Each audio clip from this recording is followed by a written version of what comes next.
is a narrative feature about 4 women who were trapped in hiding during the genocide against the Tutsi in Rwanda. And they come from very different backgrounds and beliefs and are sort of at each other's throats at the beginning, but they form an unbreakable sisterhood and unite in order to survive. So what was your inspiration for this particular story? Yeah, it's been a work in progress for quite a while. Well, it's not a work in progress now, it's done. But Yeah. I was interviewing back, I think in like 2008 or 2010, I don't even know. I was writing, okay, sorry, let me back up. I used to be a copywriter, blogger, web content writer by day. That was my day job. And I was interviewing a woman for a Trade Not Aid initiative to help rehabilitate women survivors in Rwanda. So I was doing a journalistic piece on her. The organization is called Same Sky. And in researching and prepping to interview her, I started coming across stories of, real survival stories of women and, just people in general. And like just was so gripped by the will to survive such a harrowing ordeal, like without food, without water, sometimes without shelter, hiding in the most extreme circumstances you could possibly imagine, and hanging on to life. And then learning that Rwanda has the highest percentage of women in government of any country in the world still to this day, like since the genocide ended and they rebuilt the country, and now that's the case, that Rwanda has the highest percentage of women in government, was just like blew me away and was so, I couldn't look away from that. So I was like, well, we have larger kind of macro looks at this event. We have like Hotel Rwanda, be the most famous, I think, narrative film, and there are documentaries and other narrative films that are great. But I just felt like the women's side of the story had not been told, and a more microcosm of the greater war hadn't been explored. Like, what was it like for the people in hiding? So, and that would have been the natural setting. That was the natural setting for these, if you were a Hutu moderate who wasn't willing to kill, or if you were a Tutsi, you were in hiding. So a very contained setting was the natural place for their world.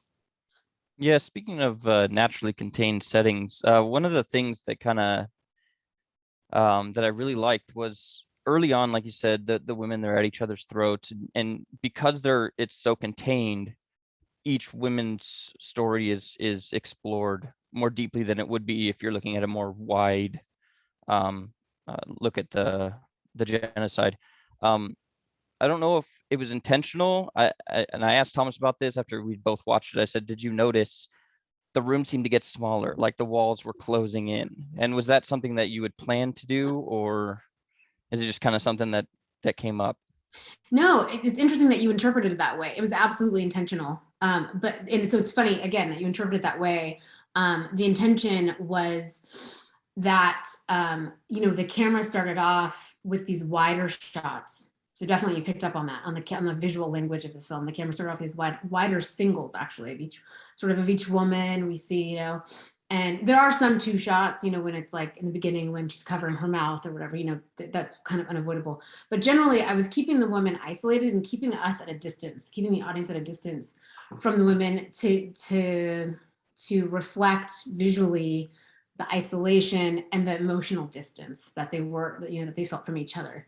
As the film progresses, camera got closer and closer, and we get 2 shots and 3 shots, and we get all of them in a heap together, and we get a shot of an eye, or a hand, or body parts, and so the camera was getting closer and closer to represent their emotional closeness, as the film progressed, and also to make it feel like we were going somewhere, because we're all we're stuck in one room for 90 minutes. So to change the imagery we're seeing on screen, to change the visual landscape, that was part of the visual design of the film. So yeah, it's interesting that you perceived it as that the room was getting smaller, and that also lends to the emotional stakes, just the stakes of the film, that you would feel more and more claustrophobic as time passed in that type of a space. Yeah, absolutely. The other thing that I noticed, and I wanted to ask your ask you about was a lot of, obviously the situation in Rwanda was very I don't know why I'm losing the word, but it was atrocious. It was awful. And a lot of the stuff that the women experience, we as the audience experience through them, because you don't see anything, you're hearing these things. And it's a very unique way of telling the story. Can you elaborate a little bit on that? Yeah, for sure. So, um,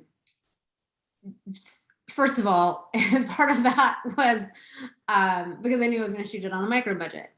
So keeping the story contained was a logistical tactic to keep the budget small, hearing what we don't see. And I think it's also really lends to a couple of things. One, for the audience, really feeling like you're trapped in that space with the women, like feeling like, we don't get a cut to exterior, and we see like what's happening on the street, or we see, the soldiers above the room that are coming to hunt for them. Really wanted to put people in the place of these women and make them feel like they were on this journey with the women. So, getting to experience what the women experienced essentially. And so we only have those few, very small exteriors, POV exteriors, where we're seeing out through the grate in the room. But also, I just think that there's power as well in the imagination, and having in hearing the horror, and hearing what's happening, and hearing the threat, and not being able to see, and letting the imagination of the audience fill in the blanks. There's a sort of a famous story about the film Jaws. I don't know if you've ever heard it, but that basically the mechanical shark was malfunctioning. And so what they ended up doing was you didn't see the shark a lot. And it actually lended to the suspense, because it made the shark this unknowable, unseeable entity that was hunting them. And it just added to that tension, that build. And so I felt like I was kind of using that same technique to make it, just to heighten that sense of fear and that sense of what's going to happen. Yeah, absolutely. You mentioned the financial limitations, and so what other challenges did you experience with production for the film? Man. Being an independent filmmaker is no joke. That is No. possible. I mean, you just the production, or like leading, as the financing, I feel like, that's really something that was like years in the making leading up to the production. Yeah. So I'd say, the biggest challenges were getting financing for the film. Was like, it's so hard. It's so hard as an independent filmmaker to get someone to invest in your vision. Just the journey, having produced different producers attached over the years, everyone says you want to get a star name attached because that moves the needle. It absolutely does. It makes a huge difference. That's a lesson that I learned. And yeah, I mean, just being in the trenches for all those years, just trying to get this film off the ground was like tremendous. It's hard to even recount all the work that went into just getting it made. And then, I was really lucky I got producers after, many like producers who'd come and gone. I did a Kickstarter campaign and raised $65,000 on my own, which I would never advise someone to do a Kickstarter campaign on your own. Have a team, do it with at least a partner. And different producers coming and attaching and having like a really exciting shopping agreement with this producer who's like a named producer, and then a year of this shopping agreement goes by, nothing happens. Just like those things where it's like there's so many ups and downs, and you get so excited and overjoyed, and then it like feels like your guts are falling out and your heart's on the floor because it all falls through. So, that's like a cycle that you just go through over years. And then, but I was really lucky once I met the producers who brought the financing. They were so supportive. They really, really just kind of like gave me the money, and they were like, hey, we trust your vision. Like, I mean, we obviously had like a line producer and producers who Yeah. allocated the funds to like the departments that needed the money. But they were really like, gave me the freedom. They didn't say, no, we can't do that. Or we need to cut this scene, or we need to, whatever. Like, it was very much like my vision within the budget that I was, allotted. And I had that freedom. So I would say once we were on set, the difficulties we came across were kind of probably your standard difficulties. Like, we had also a really amazing first AD who kept us on schedule, but there's always schedule challenges. There's, you're always gonna have to, cut a shot, like, or we can't get this set up. We don't have time. We have to go. If we want to get the day, we have to figure out something else. We can't do 3 different singles. We have to get this in like a panning shot or whatever, like just rearranging stuff. You prep and plan as much as you can, but especially on an independent film set where you can't just throw money at problems, you really have to think outside the box, no pun intended with this one, and solve those problems. And it can be a real challenge, but there's also like a fun side of that, of problem solving, especially when you have a really supportive team around you. So yeah. Sorry, I feel like I rambled. I don't know if I answered your No, I'm going to jump in here really quick, Alanna. Thank you for giving us that insight. I know financing is always a tough thing for filmmaking, and so I wanted to congratulate you on this being your feature debut, directorial debut. So that's so awesome that you're able to make it happen, and that it turned out as well as it did. It's an award-winning film. That's so cool, and you're an award-winning filmmaker. So congratulations for all of that. I was curious about what you would, as with this being your directorial debut, what you would recommend for new filmmakers or maybe first-time filmmakers. What would be your biggest advice for someone trying to make a feature film, or any film, I guess, for that matter? Yeah. I think so. Another part of the journey for me was making a proof of concept trailer. It's really hard to get people to see your vision if you don't have some kind of something. I always say, like, only we could project our brains like onto a screen and just show people what we see in our mind's eye. But until that invention comes along, I think proof of concepts are really important. I had a really strong lookbook, but that wasn't enough. So then I did a proof of concept trailer, which I shot on a shoestring, and that was able to, that's, what ended up getting me financing like years later. Like, I made that concept trailer in 2015, but I would highly advise doing a proof of concept actually as a short film, because I think one thing that, a proof of concept trailer is great. And I was able to get it, out there on my own. But I think if you have a really strong short film, that's a proof of concept for a feature, and you can get that into festivals, and get some accolades for that, and some, get some momentum behind that can help push your vision for your feature forward a little bit faster, potentially, because people, it gives it merit, and it gives it some clout. So I would recommend doing that. I highly, highly recommend networking. I used to say that I was going to make it on merit, and this industry is not a meritocracy. It just is not, unfortunately. And it's really, really, really about who you know. It so is. And so I'm an introverted person. I'm a writer. I like to sit in my little hidey hole and just work on my screenplays.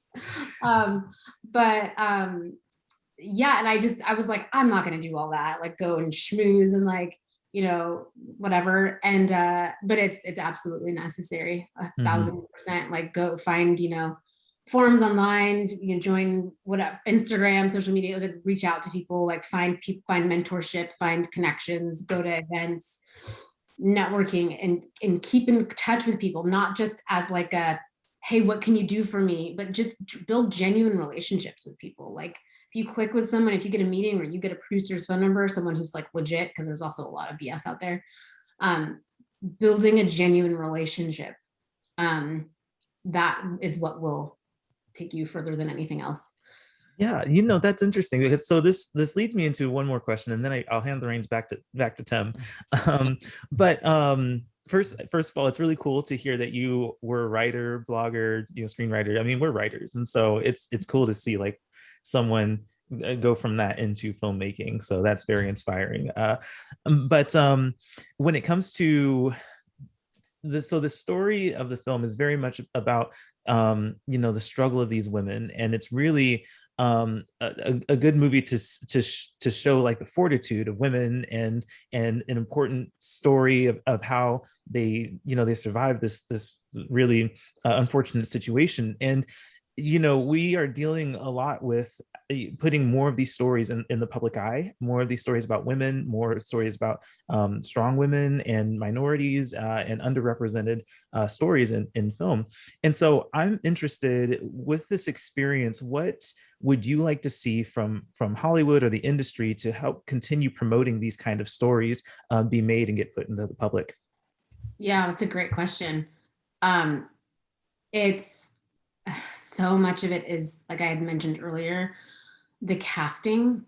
So like if you want to talk about like who are the gatekeepers of Hollywood and who can really like make a change with how much of this content is put out there, it's really, in my opinion, in my experience, the gatekeepers are largely talent. The gatekeepers are largely the A-list stars that really speak to the bottom line potential of a film and where it's going to be released and how it's going to be marketed and whether it'll be financed and greenlit. And so, but unfortunately, when you're talking about Black and brown people, the rosters of these agencies are not long. And so you have, I mean, I remember when I first got an agent with this script and they were like, oh, this is, meaty roles for Black women, and we're going to get you some really solid A-list talent. Well, that didn't happen because no one would trust me to direct them because I had never done it before. Also, being a woman of color is really hard in this business. And then on top of that, again, like the rosters, the lists of these A-list Black women are not long. And so you want to go to like Lupita Nyong'o, or, that's like one of the top names that comes to mind. There's no way she's going to do, an independent film. And so, or at least, an independent film, my independent film anyway. So it's like, I think what the industry can do is open the doors to more talent. Stop just putting the same people, the same Black people in, I mean, they do it with white people too, they do it with everyone, but the same people in movies again and again and again. Like, there are other people out there, there's other talent. Let's like spread the wealth. Let's introduce new stars.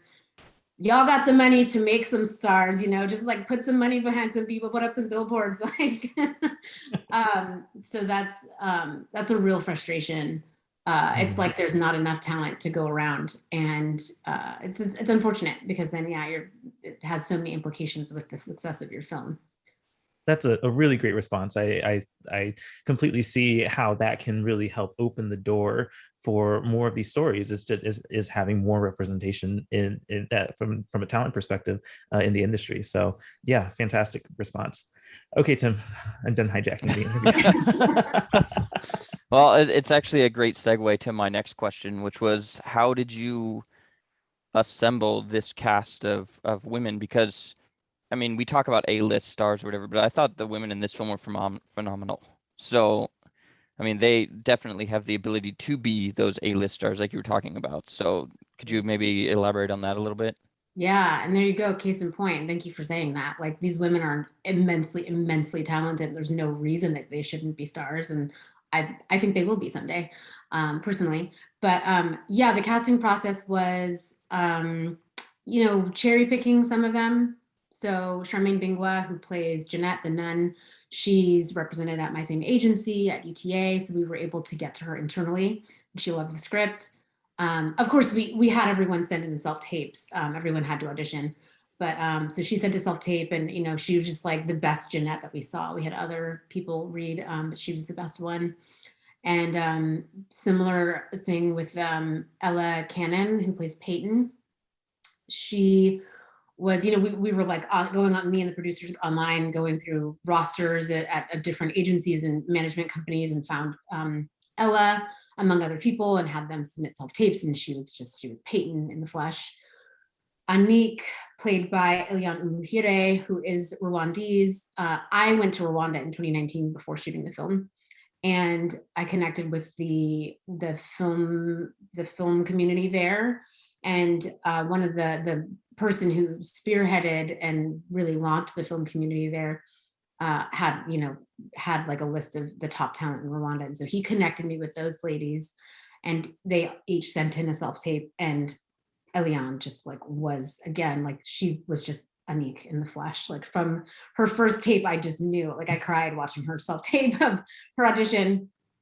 And Bola Koleosha, who plays Mutesi, we did hire a casting director. So we saw all these roles also in cold auditions. Like we saw, talent come in and audition for each of these roles as well.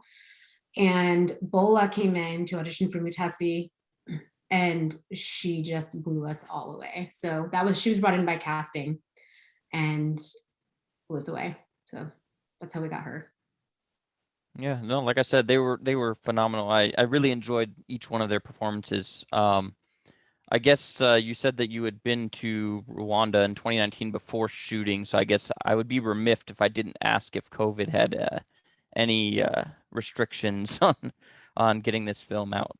It didn't, fortunately. I mean, I guess on the post-production side of things, but we shot in October, November, like as COVID was starting to circulate around the world. And then the United States was shut down in March of 2020. So like we wrapped shooting and started into the editing process like right as COVID was, kind of taking over the world. And so very, very fortunate, because who knows what would have happened if the film got shut down. We would have indefinitely lost financing or what. It did have an impact on the post-production process, because it just made, everything was, you had to reconfigure how you edit a film. And, I'm on Zoom calls with an editor and Zoom calls with a composer. And it's like, there's a great technology for that, similar to Zoom, fortunately, that enabled us to do that. But it was definitely like a longer, it like elongated the time frame.